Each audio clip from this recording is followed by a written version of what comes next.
Welcome to Wanderlust Wishes, the podcast where we explore the world one destination at a time. I'm Julie. And I'm Crystal. As travel agents with fantastical vacations, we are here to share our passion for travel and help you turn your wanderlust into reality. From hidden gems to bucket list adventures, join us as we dive into the sights, sounds, and stories of our favorite destinations. So grab your passport, pack your bags, and let's embark on this journey together.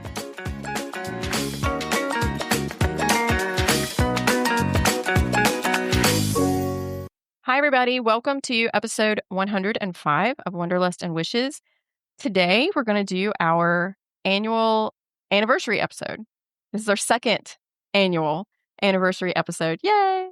So we're going to go through and revisit some of our this or that questions that we've talked about in the past, and also just kind of as part of that, talk through some of our favorites from this past year and things that have surprised us, and just maybe some of our unpopular opinions, because we have those sometimes.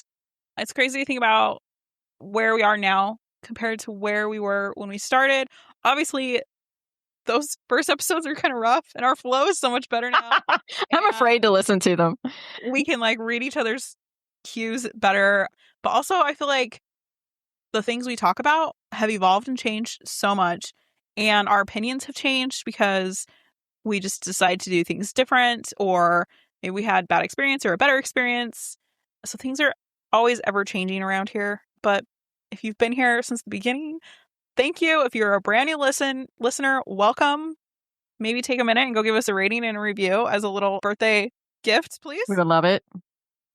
Okay, so you ready to jump in? We have a couple of topics that we're gonna do some this or that at the beginning. Okay, I'm flying blind on this. Yeah, Crystal hasn't really reviewed some of these things, so so some of these things she's gonna be off the cuff for real. This is gonna be like straight up candid comments. Okay, so this is a big one because, and we talked about how Epic Universe kind of changed a lot of the theme park landscape in Orlando specifically. Our first this or that is going to be Epic Universe or Magic Kingdom. I don't feel like there's any comparison. I'm first and foremost a Disney person through and through. If you've been here, all you know that I have a soft spot for Disneyland, which, being on the East Coast now, just translates so easily to Magic Kingdom. Universal is cool, but I will still pick Magic Kingdom. If I didn't have to pay for a ticket either place and had a day, that's where I'm going. Yeah, me too. I think that Universal has really upped the game, for sure, for theme parks by adding Epic Universe. I think that they really wanted to bring an innovative and immersive experience into the environment.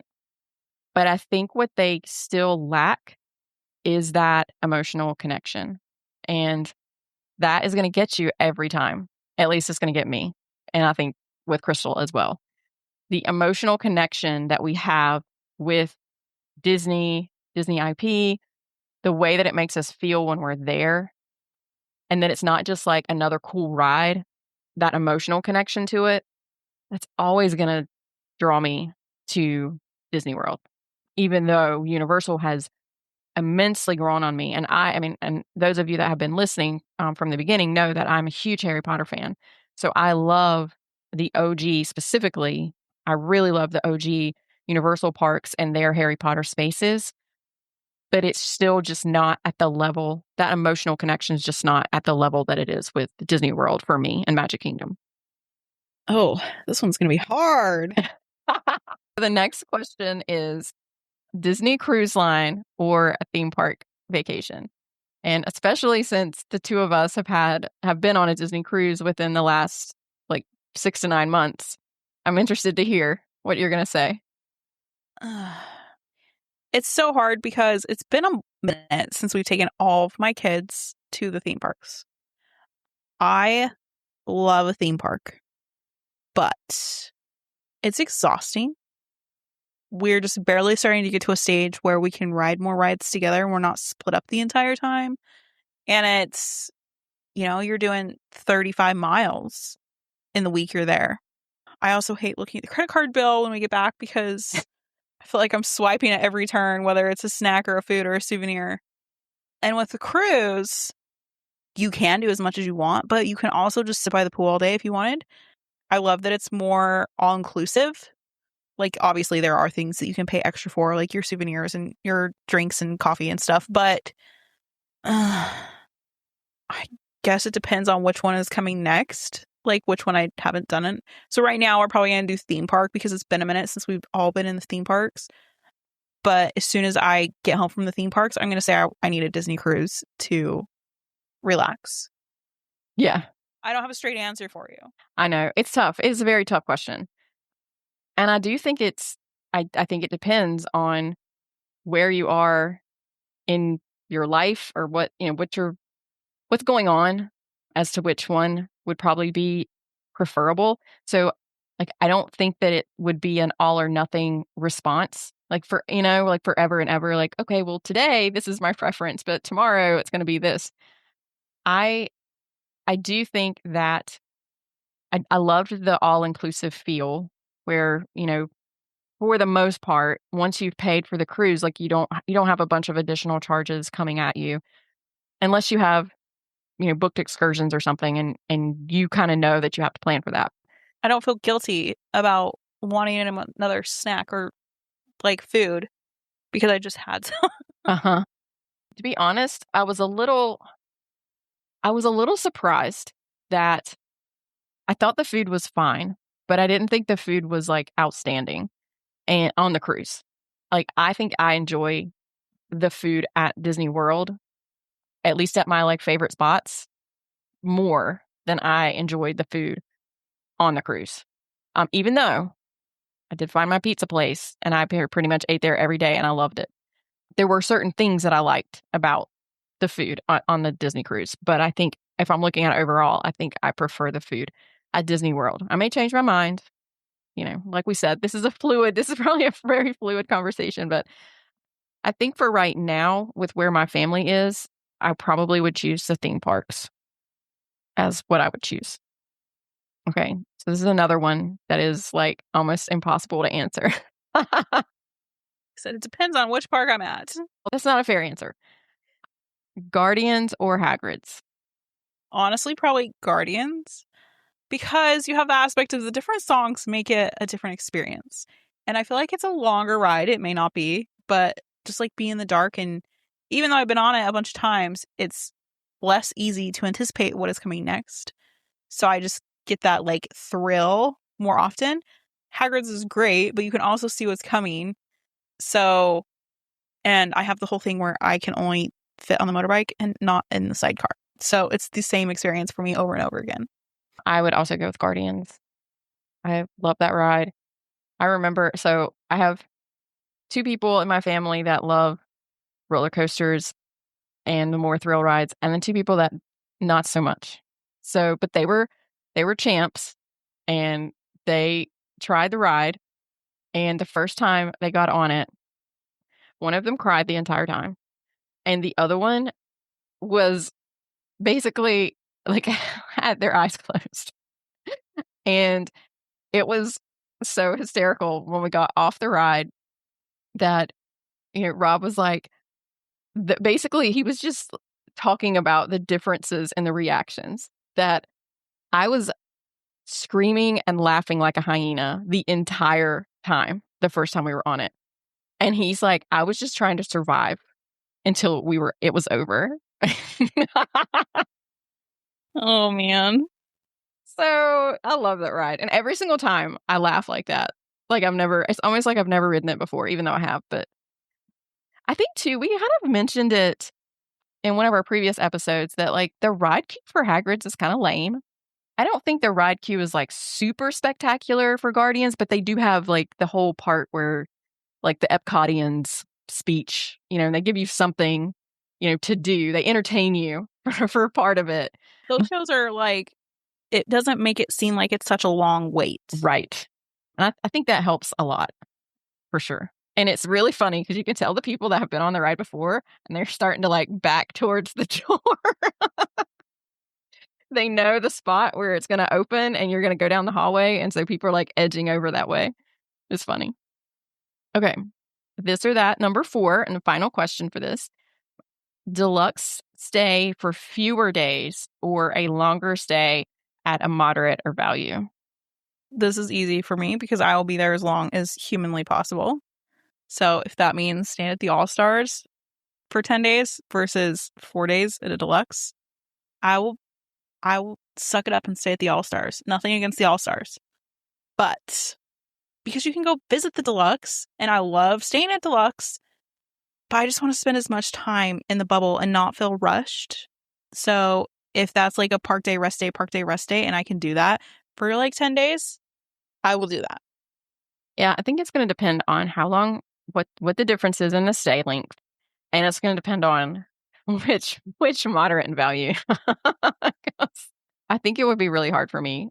Even if I were staying longer, I think it would be hard for me to stay at All Stars. Nobody come at me.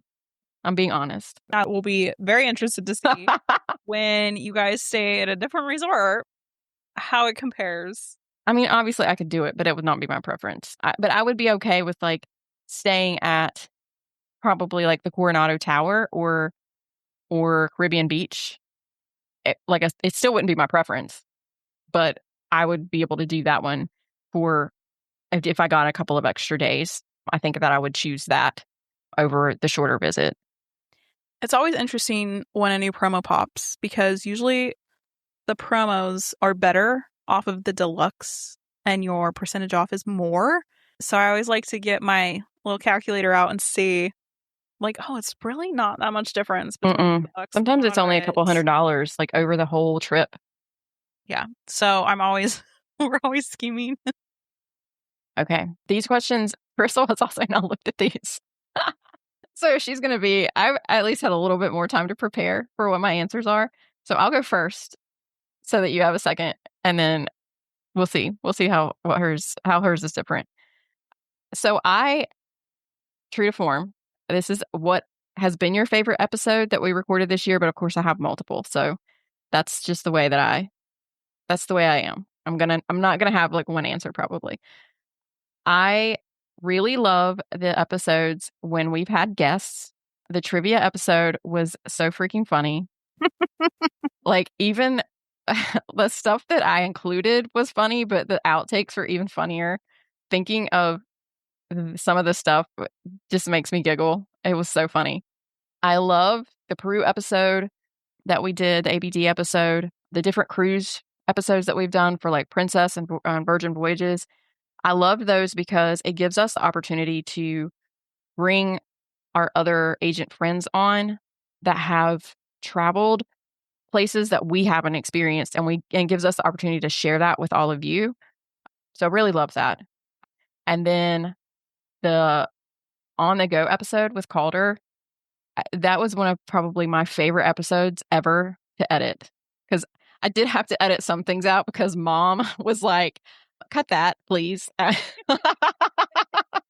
But it was so fun to listen to for, his like unfiltered response, like surprise and excitement. It was just precious. So I loved that one so much.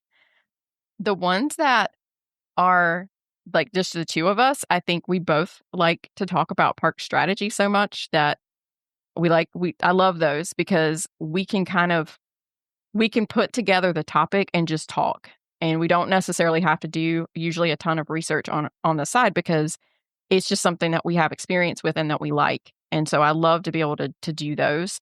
And I think it shows too, to all of you, how the different family dynamics can change things up, because I have a different family dynamic than Crystal does. And there's a lot of things that we agree upon, and there's other things that we don't. And it's not necessarily we agree or don't agree, but we do things differently because of the different dynamic. And it shows you that there's not, even though, yeah, it's good to have a strategy, but not everybody has to have the same strategy. So I like to talk about that. And the last thing I have is some of the best moments have been things that that I don't post, that I end up cutting because They're so funny, but they're just like bloopers and like stuff that we've just completely messed up, or like we start laughing and we can't get through whatever it is that we're talking about. I was thinking like if I ever have extra time, I should do like a video of the video outtakes or even like some of the different audio outtakes as an episode, but that would be I would have to go back through all of the episodes and like pull stuff. I have to start like actually compiling them so that I can be better prepared to do something like that. I need to be better in the next year then. So you're not embarrassing me. My favorite episode. So actually, Harper, we were on a long drive yesterday and made me go back and listen to her episode. But it's crazy thing, it's been 2 years ago. And then she wanted to listen to Calder's episode. So my favorite is probably Calder's On the Go. And it was so funny to listen to his progression. How at the first he was like going on. And I had to like behind the scenes, I was like, okay, you got to wrap it up. Or even telling him like, hey, you can't say that. Like, come on. To at the end, he's like, guys, can I really just be honest with you? And just like his progression over the couple days. So I really loved that one. And probably also the trivia episode because we were dying. And I love all of our friends who agree to come hang out with us and are always willing guests. Shout out Tupac, Jacob. I forgot about that. Oh, it's so funny. I know. Lindsay just drags him on and he's such a good sport. He is. So it's hard to pinpoint. I also strangely love the episodes where I have to do a lot of research about something. Not that we haven't done training and all the things, and no place is inside out, but we do extensive research to make sure that we are giving you like the exact right info and details. Yeah. So I just feel like it's helped me as an agent grow.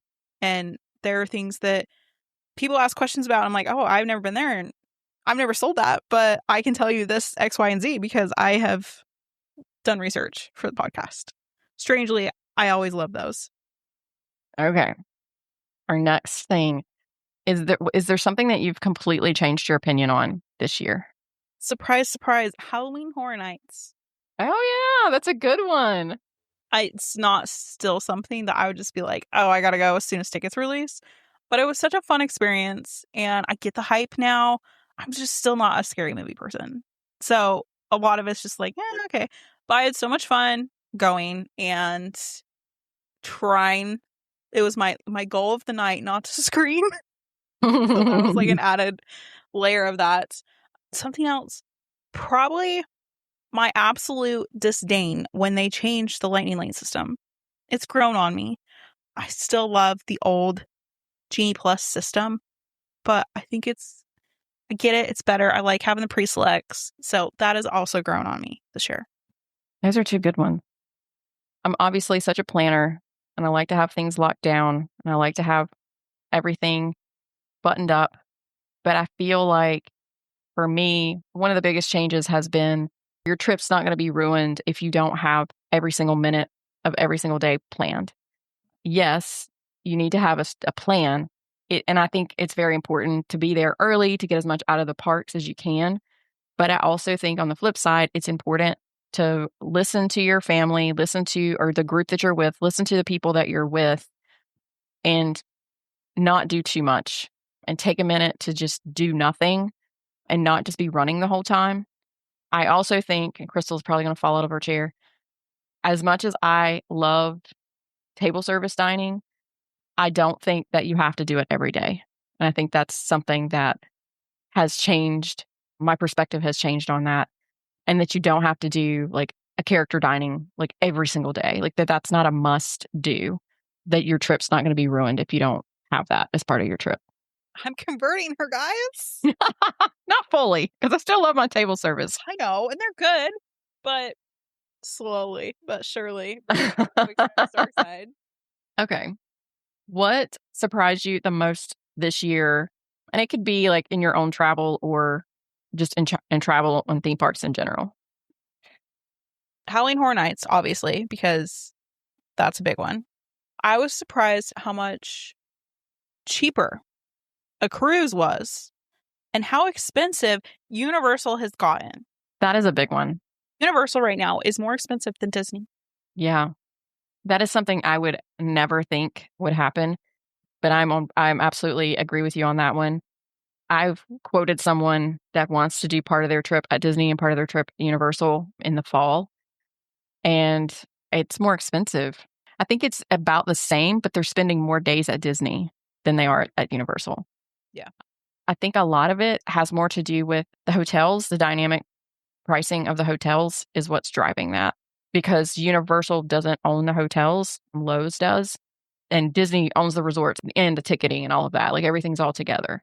But the other big thing for me was how much part of my family did not like cruising. I knew it was a new thing for them to try and that they might have been a little bit nervous about it, but that they really didn't like it at all. It just surprised me. I'm still like surprised. I'm still like at the point where I'm like, maybe I'm going to try to do another one to see if see if I can convince them. I don't know, but I think Lena could potentially be convinced just because she tends to be nervous about like new things. And then once she's experienced it, she's fine with it. So I may be able to convert her, but we'll see. Okay.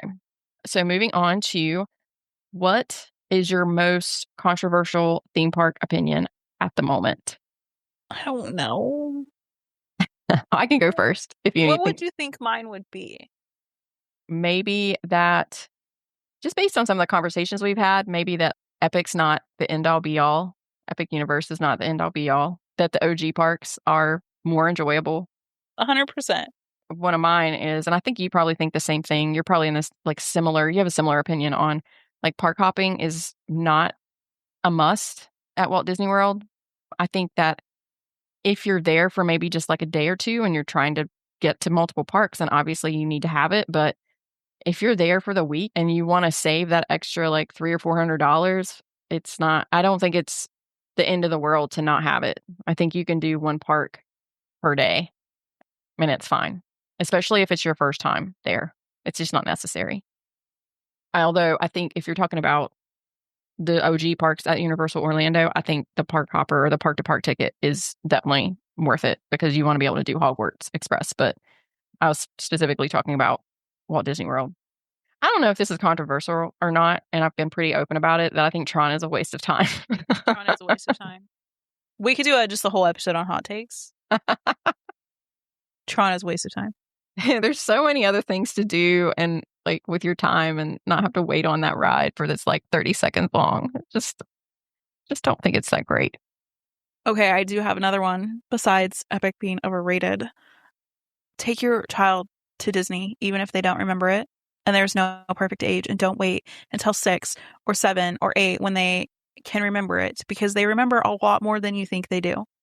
And there's no perfect age and they're going to be hard or something bad at all stages.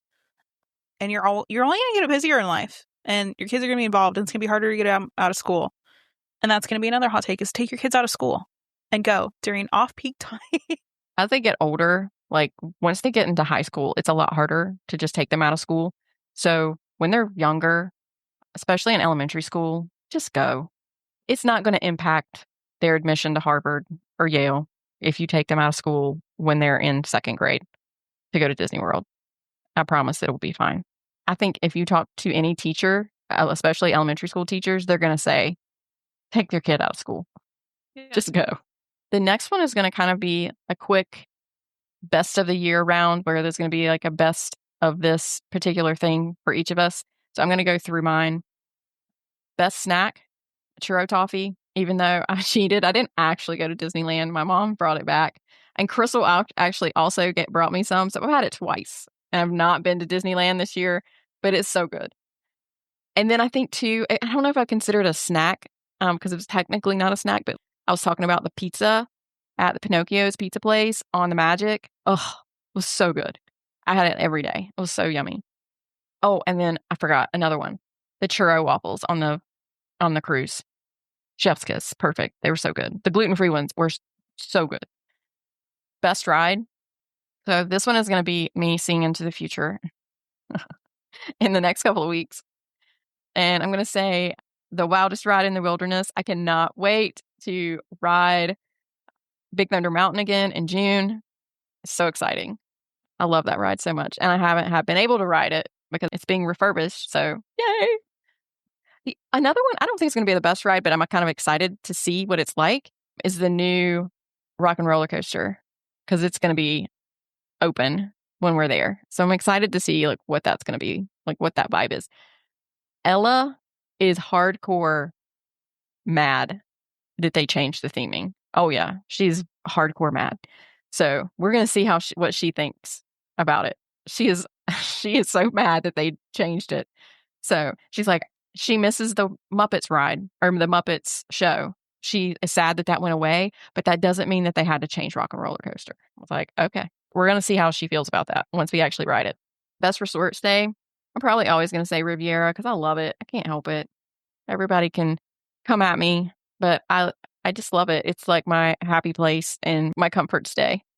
Biggest surprise, and I don't know if this counts, but like podcast growth. I don't know why that's surprising, but it definitely surprised me. Some of the growth we've had over the last couple of months. It's been great. I was not expecting it. It's exciting. The screenshots we send each other of like randomly getting like a huge surge in downloads. Okay. Most overrated experience. I'll go back to Tron because I just think that it is.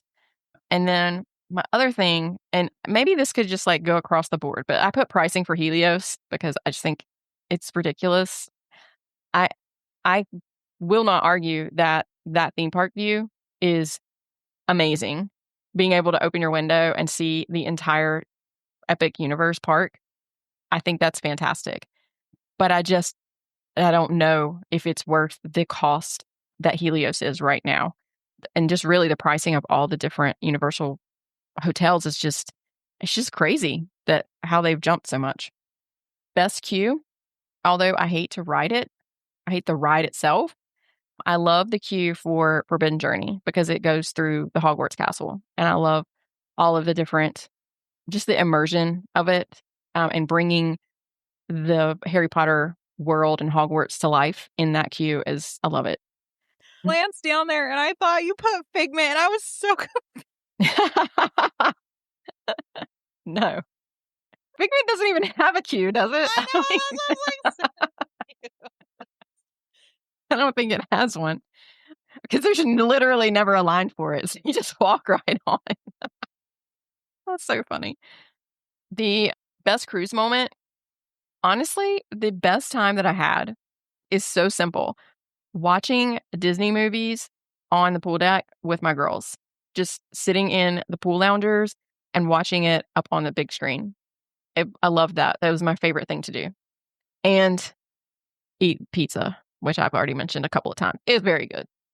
And then the most disappointing thing, definitely the rained out Mickey's Not So Scary Halloween party. It was very disappointing and sad. And I actually cried because I was so disappointed. I hope that I'm able to experience it again without the rain and without the disappointment. All right. I just took a minute to fill mine in because I told you I was flying blind on this. My best snack, the pickle fries at Halloween Horror Nights. Worth it. Also, Churro Mickey waffles. I did have them twice that morning because they're that good. Oh, yeah, that's right. You like snuck out and had them and then you came back. Yes, I did. I did do that. Oh, that's so funny. Okay, I wouldn't necessarily call this my best ride, but one funny experience was hitting all the water rides at Universal. I was drenched, but I hit like all of them in like a 20-minute span, and I was just alone by myself, and so that was a fun little stretch. Did you do the Popeyes one? Yeah, I Oh, was in it that's by so myself. horrible. I was Ooh. by myself because I did Jurassic. I did that one. Then I froze on Kong because it was like AC in Yeah. there. So, best resort stay, Animal Kingdom Lodge. I was hosted by Disney in our agency, and that was fun because we did not think so, but we ended up with kind of a surprise safari view, and we were watching the giraffes. So that was fun. Biggest surprise, obviously, I keep coming back to it, Halloween Horror Nights. It was so fun. Our group was great. Another surprise was our guaranteed room location on the cruise. We lucked out. And I was shocked at how much I loved our room location. In fact, I just booked someone on the Fantasy, the same room, but it was a different deck. It was like one deck down. Wow. You're like, I know this is a great location. I know it's a good. You'll love it. Most overrated experience. Staying at Terra Luna. I had a horrible experience if you want to go back and listen. I hope they figured it out, but because of that, unless I go back and it's absolutely amazing, I will never book anybody there. Like, Stella's so much better and you can walk. So, best queue. I've been thinking about this. I did not stand in very many queues this year. I did not do a lot of theme park travel in between now and last May, but I skipped a lot of lines. I did a lot of Lightning Lane, but the best experience was doing the RIP tour and bypassing every single hour-long ride and sneaking in the back. And you can't beat that. And No. I will forever be an advocate of a VIP tour. Best cruise moment, surprising Calder. And I looked out and got it on film when he just came up and gave me a hug and said thanks. And so sweet. He didn't know I was filming, and it was totally unprompted, and that made it all worth it. And just the scheming of that whole thing.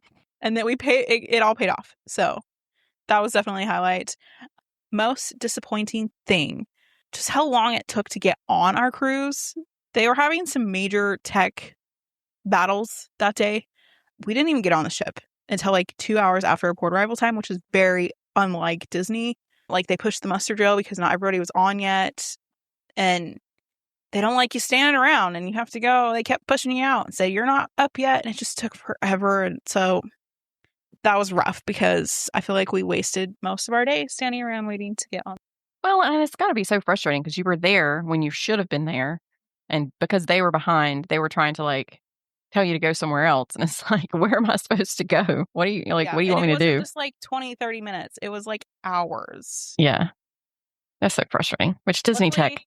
Yes. Luckily it was February, so we weren't like it was good weather. We weren't like sweating and dying, or I would have been so upset. Well, let's wrap up. That's our anniversary episode. We hope that you have enjoyed it and taken a trip down memory lane a little bit for us and updates on some of our opinions on things that maybe we didn't realize that we had changed.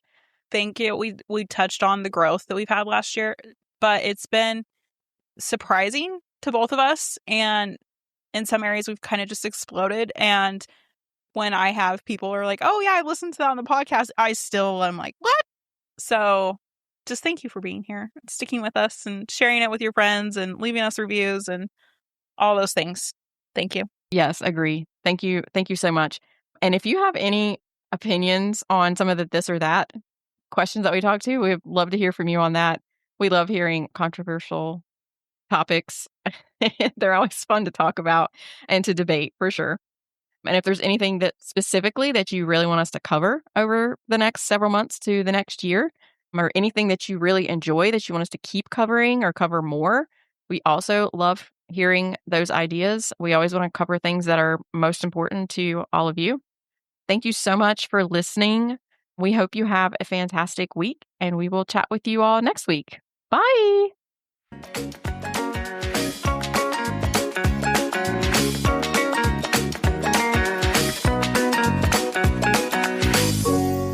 Thanks for tuning in to another episode of Wanderlust and Wishes.